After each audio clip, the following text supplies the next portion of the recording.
Good evening.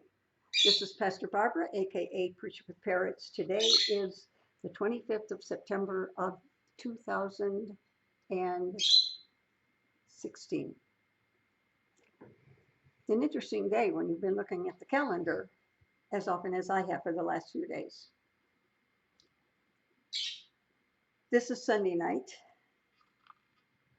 We're streaming live on Ustream. On Sunday evenings, we are usually talking about the New Testament. And we may get to do that before we're finished. But I have some interesting things to share with you before that. This morning we were broadcasting, and I had some rather interesting news from our regular viewers, but we lost our connection before I actually got to it. I typed some things in, but you know how that goes. By the way, let me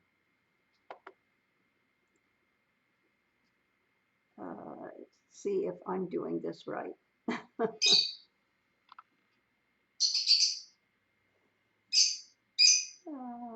me check something here. Yeah, I'm okay.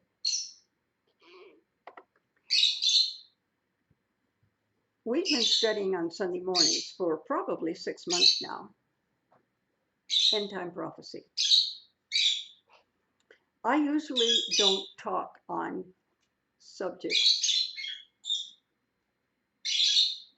I usually go through the Bible. This is the beginning of the third trip through the Bible in about 11 years. First time I started, I was on live video. That was a long time ago. And hundreds, perhaps thousands of videos were lost when they went out of business. And the same thing happened in Stickum. I had a few things on Preacher with Parrots on YouTube, but not a lot, and didn't realize that I could actually lose thousands of messages.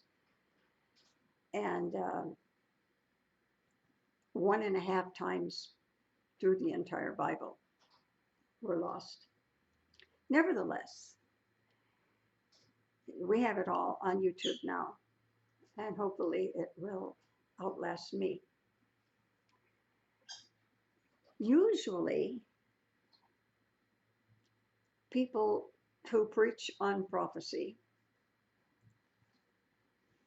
do what I'm going to do in a few minutes, and that's tell you the latest I've learned. Normally, I don't teach that way. Now, if I were an expert on the subject, which I'm not, there are those who have dedicated many, many years to ministry, as have I, but in just that one subject, and they know a whole lot more than me.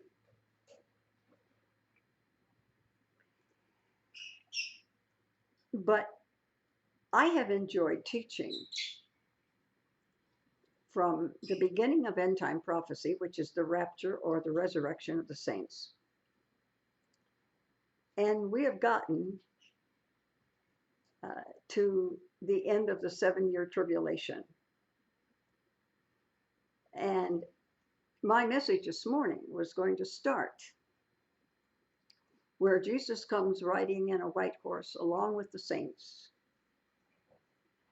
and his feet touch on the Mount of Olives.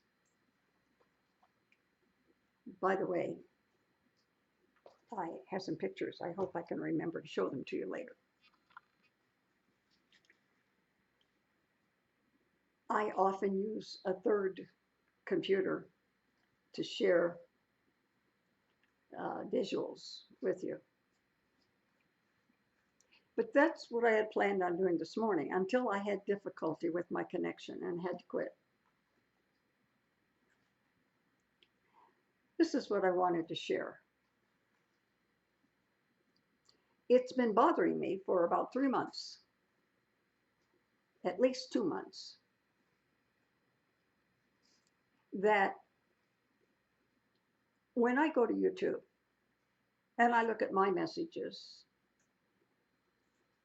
and mine are always in with other messages from other preachers that are preaching on similar subjects.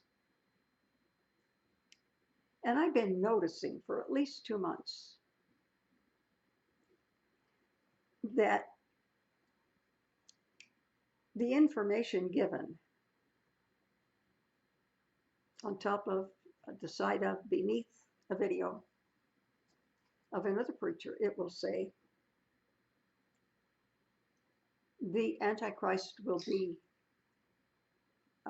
made known on such and such a date. And the date was always last month or this month. I don't have the size following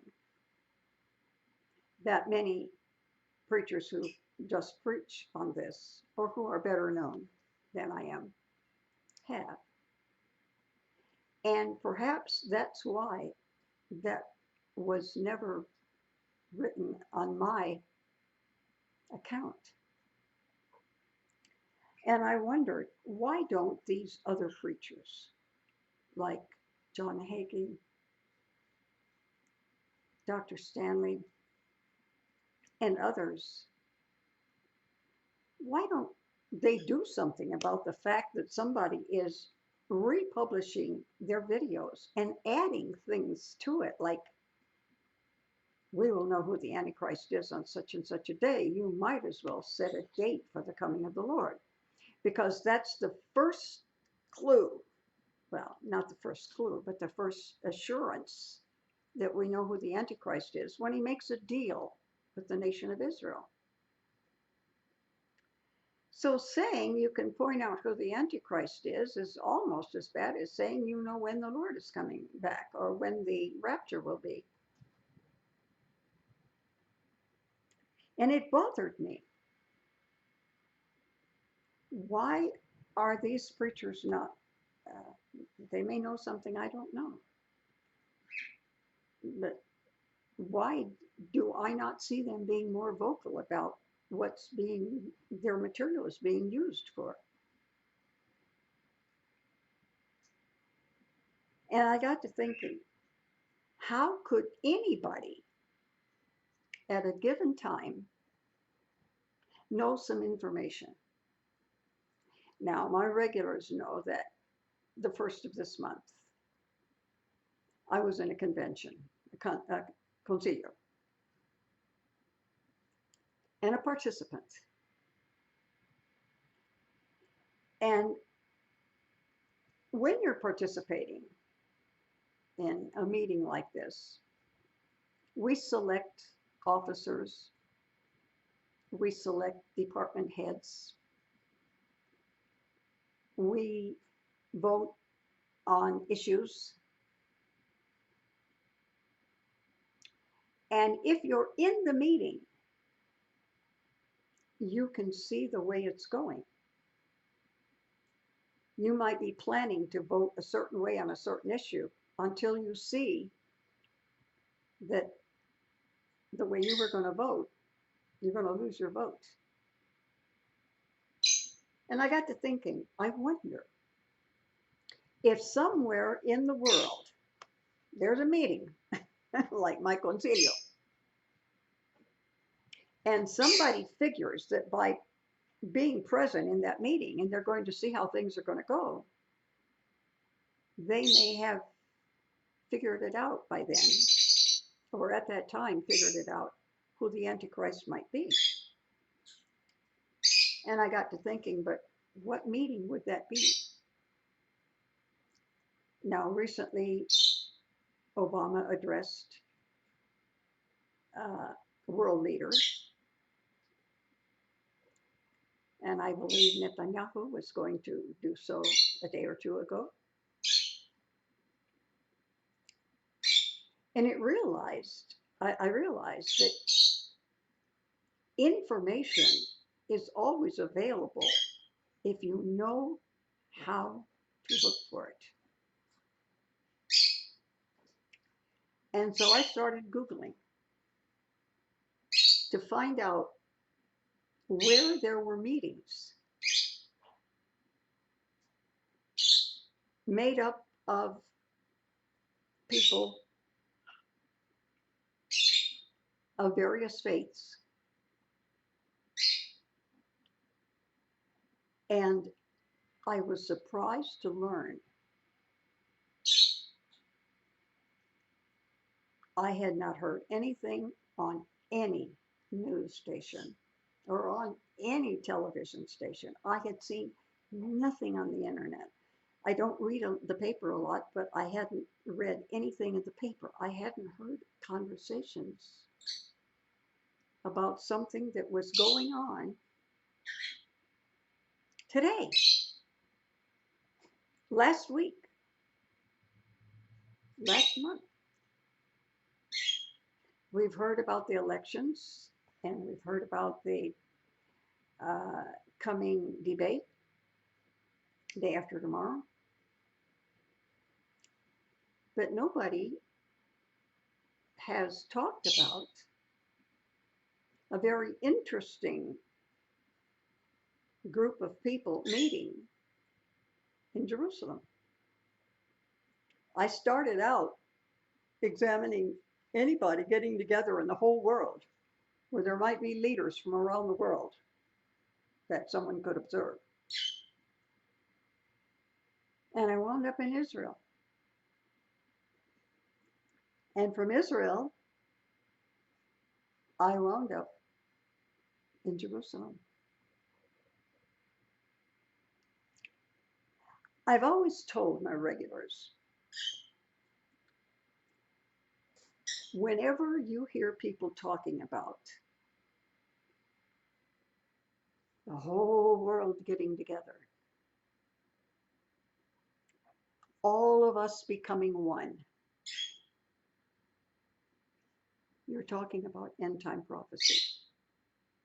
Let's go back to the image that King Nebuchadnezzar dreamed about, that Daniel interpreted for him.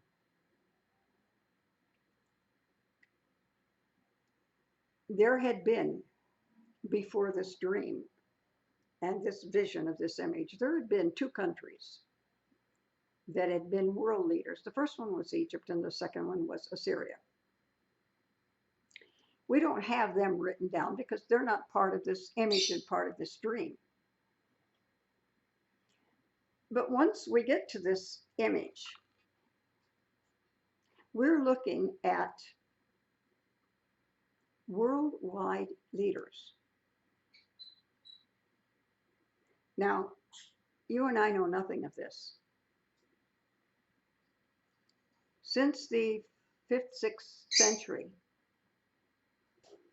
when the Roman Empire ceased to exist, there has not been a nation or a king or leader that has ruled the world. There was Egypt, there was Assyria. Then there was Babylon,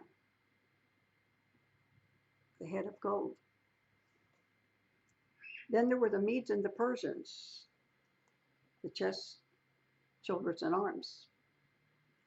And that is now Iran. Babylon is Iraq. Then we go over to the European side. And the next world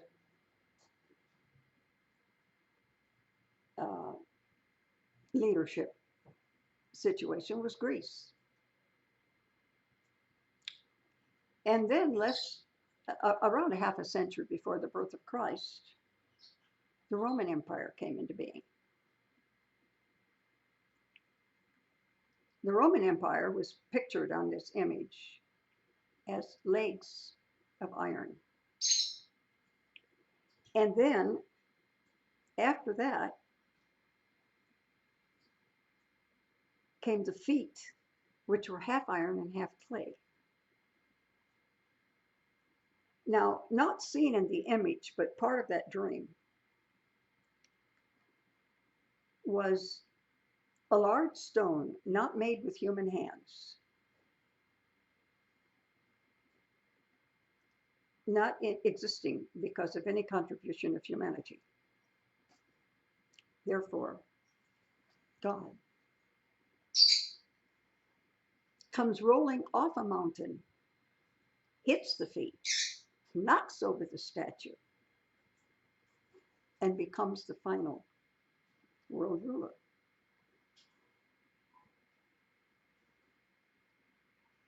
The people before and during the Roman Empire understood this. At the time of Christ, everything was the Roman government. Paul, because he was a Roman citizen, knew he had the opportunity to go preach to Caesar. And knowing that few people had that privilege, he decided he would appeal something that he could have easily won in any court, but he appealed to Caesar so that he could give his Christian testimony to Caesar. But we haven't known of that for 1,1500 years.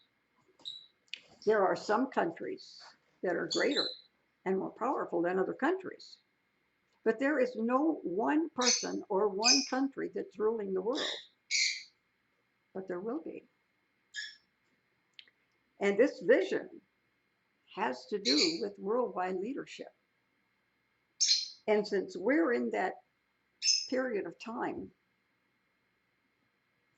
where there is no one country or person ruling the world, we don't understand it as well as perhaps we might. All right. Back to my wondering if there was a meeting somewhere that a lot of people would attend, and perhaps a person who laid back and studied what was going on and what was being said might use this information to figure out perhaps who the Antichrist was. Oh, I know, I've seen the video. The Pope is the Antichrist and Obama is the false prophet. I'm sure you've seen some of those. But the fact that for a whole month, the leading Abrahamic faiths and people could meet, and all you hear about in the news is Hillary and Trump.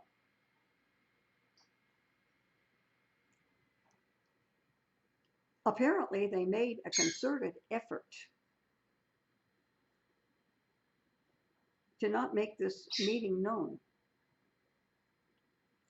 My plan for this morning was I had my regulars on casting on one computer, and I had a camera on another computer, and I was prepared to run it up and show you all these videos of all this information that had been available all the time, but I just hadn't asked the right questions, and there was a concerted effort to not publish it. The Pope has been in Jerusalem. Members of the Muslim faith have been in Jerusalem. And of course, Jewish leaders are in Jerusalem. Like I told my people, when you hear talk of one world government or anything that would bring us closer to that time, like the exit of Great Britain from the European nations, and causes me to wonder, will others follow them until we get to 10? Who knows? And I always tell my class, don't get excited, don't get dogmatic, but keep your eyes and your ears open and think, could this have some meaning for me? There is a video, and I will post the link for that video so that you can download it yourself and look at it. It's technically, it's not a good video. Somebody was in Jerusalem trying to figure out what was going on, and you know, as a kid, I could talk myself into anything. I could go into a store where I wasn't supposed to go, or meet somebody that wasn't seeing people, but I could come up with something, and somebody was like that, and they managed along with their cell phone, to get into a meeting. And in this meeting, and there's a video of it, technically they're in a dark place. They're someplace they're not supposed to be, and they're taking a video of it. Obviously, that you know, you're not going to have the lights and everything just so. But it's I believe, a 4-minute video where there are Catholics, Jews, and Muslims seated around a round table. Now, round table is important. When I was in Bible school, we had a table that seated 10. One of our teachers at the head, and the spouse of that teacher at the foot of the table, and then 4 and 4 around the table. But somebody was the host or the hostess. But when you have a round table, there's no head of the table. Everybody is equal. And I found it interesting that this lady said that they were gathered around the table, and she overheard them confessing their sin. Now, if anybody is earnest and sincere about wanting to serve God, about wanting to be used for God, believe me, if my people, which are called by my name, will humble themselves and pray and seek my face and turn from their wicked ways, then will I hear their prayer. I will heal their land, and I will forgive. I will forgive their sin, and I will heal their land. I got the order mixed up.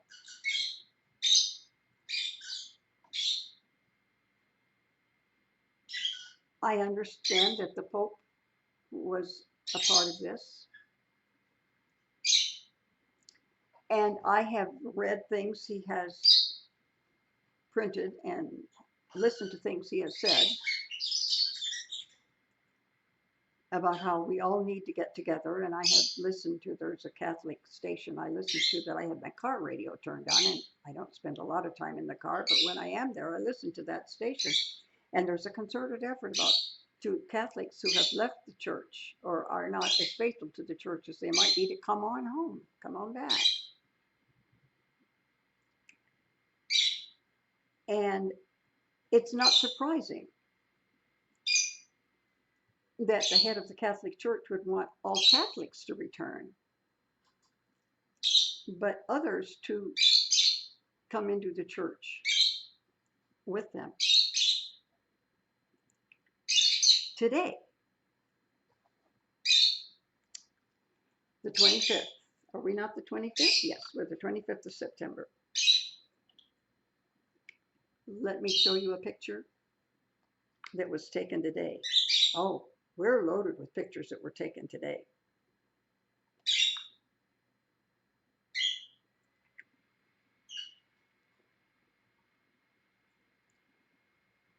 This is taken,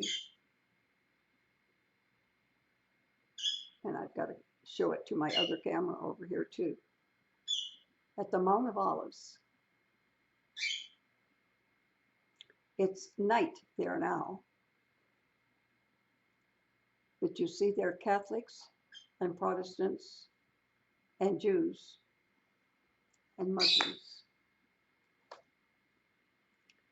No reporters. Somebody just happened to take this.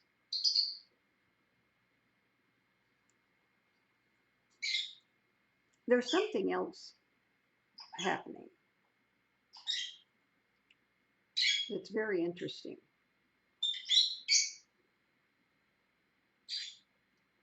Like I said, I tell my regulars, don't go crazy. You can make it through the day without checking what new thing makes us think that we're in the last days. Don't go crazy, but be alert. Notice things. Evaluate things. I told my folks a couple of weeks ago that I had learned that the faithful Jews were starting to go into the background of those who quite possibly might be or might have the qualifications for high priest. Remember, in our usually Sunday night study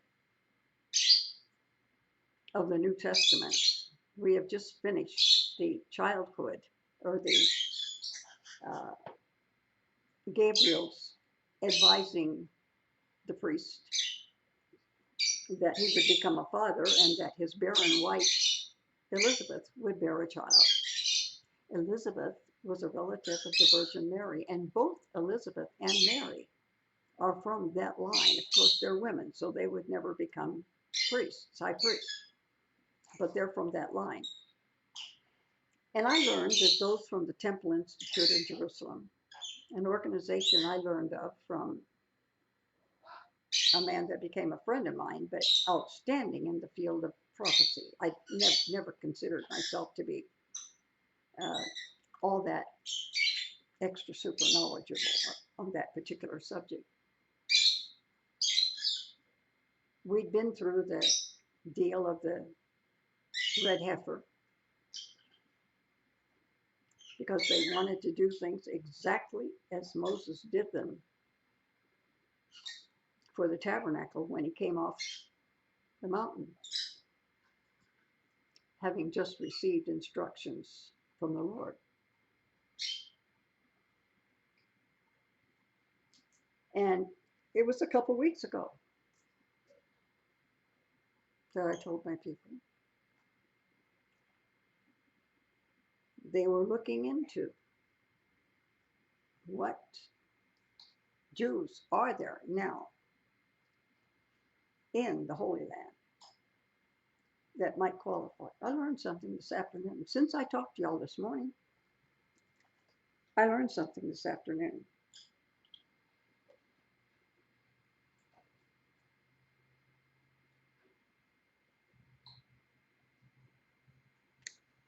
They found someone that qualified. That's his picture. This, ladies and gentlemen, is the new high priest. I'm just getting started. This was a close-up. I'm going to back up now and give you this picture. The Sanhedrin appointed a high priest in preparation for the third temple. It gets better. These two things I realized are connected.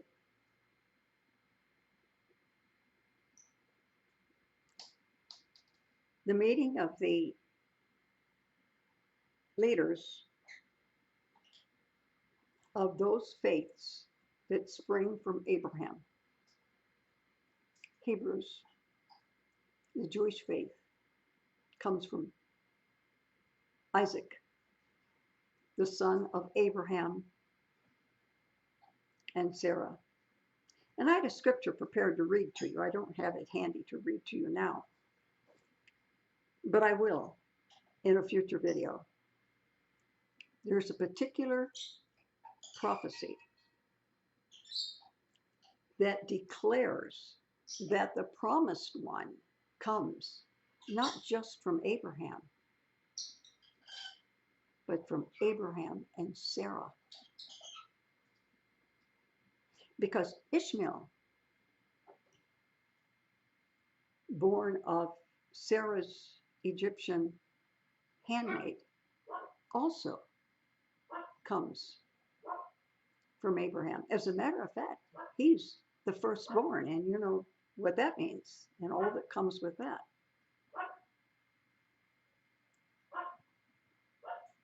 But here we have the offspring of Abraham with his wife Sarah and their son Isaac, the Jewish nation. But part of Abraham's offspring are other Arabs who are not Jewish. And they come from other children of Abraham. Long after Sarah died, Abraham got married again and had other children. So Abraham had a lot of children.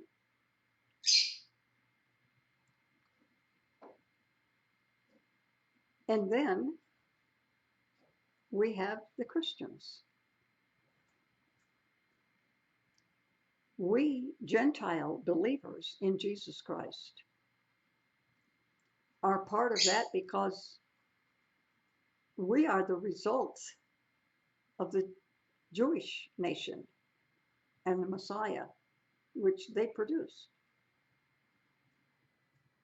And the only difference between us and our Jewish brothers and sisters is that they have yet, and this will happen when Jesus' feet touch down on the Mount of Olives and it splits,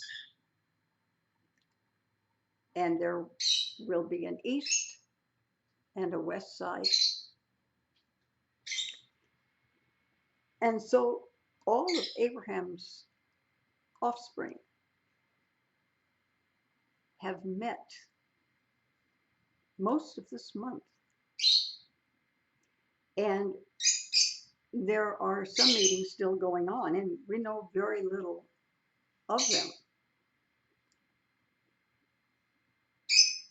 Why did they find it necessary? I don't know if I can bring up some of this information.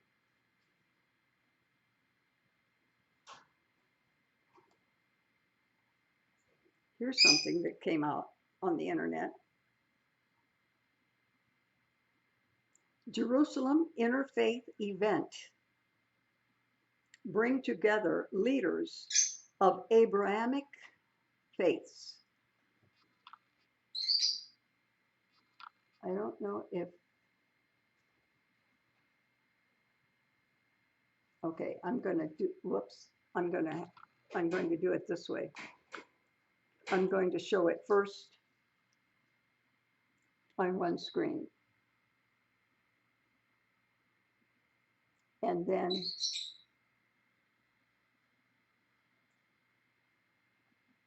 on the other. That came out today. It's been going on for a month. It dawned on me these two events are connected. The meeting in Jerusalem of people of Abraham's offsprings in faith, and the naming by the Sanhedrin of the now present high priest. Because if anything should happen, why would something happen? It's been 2,000 years.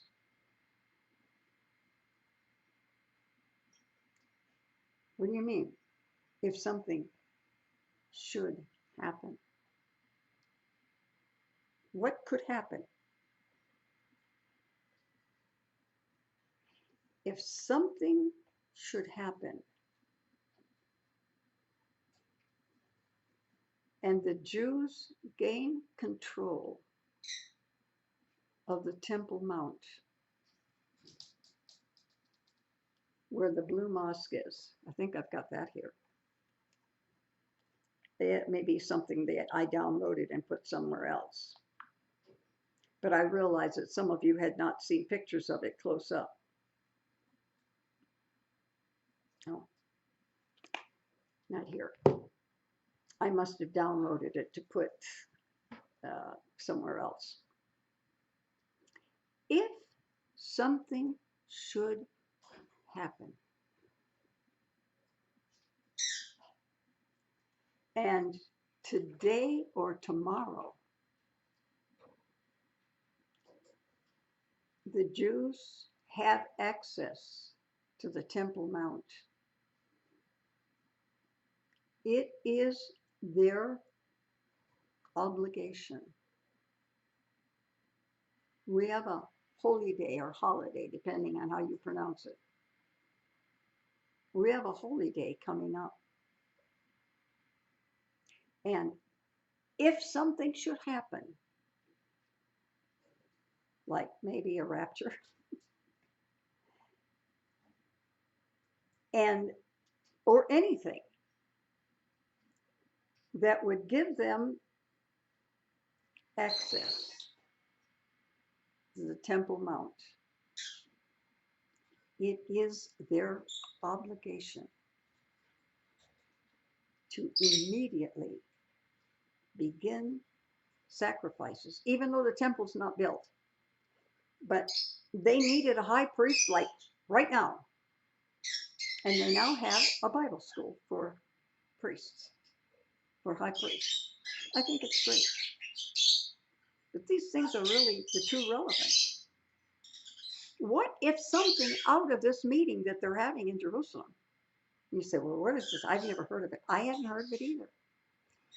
It just dawned on me that if I asked the right question, there might be information forthcoming.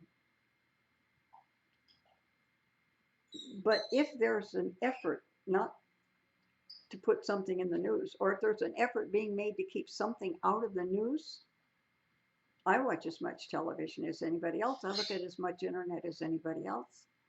I get as many crazy emails from people as anybody else. This is new to me. There was an effort made to not publicize this.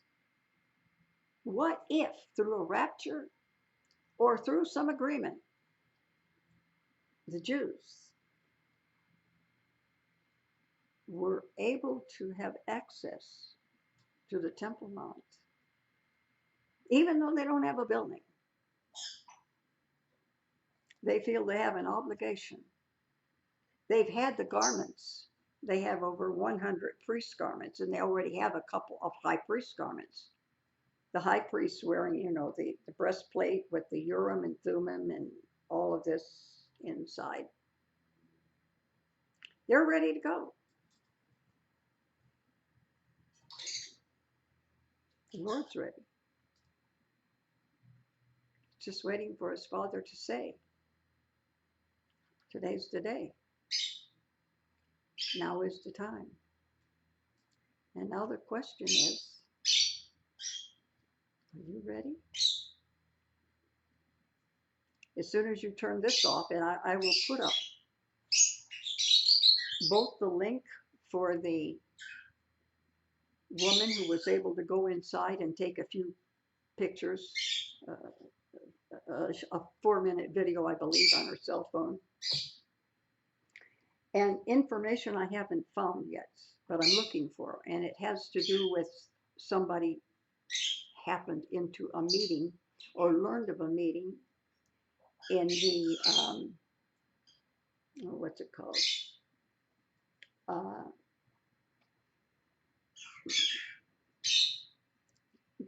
Christian men's organization or Christian women's organization. As soon as I can get that information, and I'll do that while this is uploading, so you can look for that. You got up this morning and you had no idea what information would fall into your hands, did you? Well, now it has. This is interesting. I have been teaching chronologically what's going to happen. What if it happens before I get through? What an idea. What a thought. I'm going to close now the video that I'm making for YouTube. And I'll be with my group in just a moment. Until the next video, blessings on you.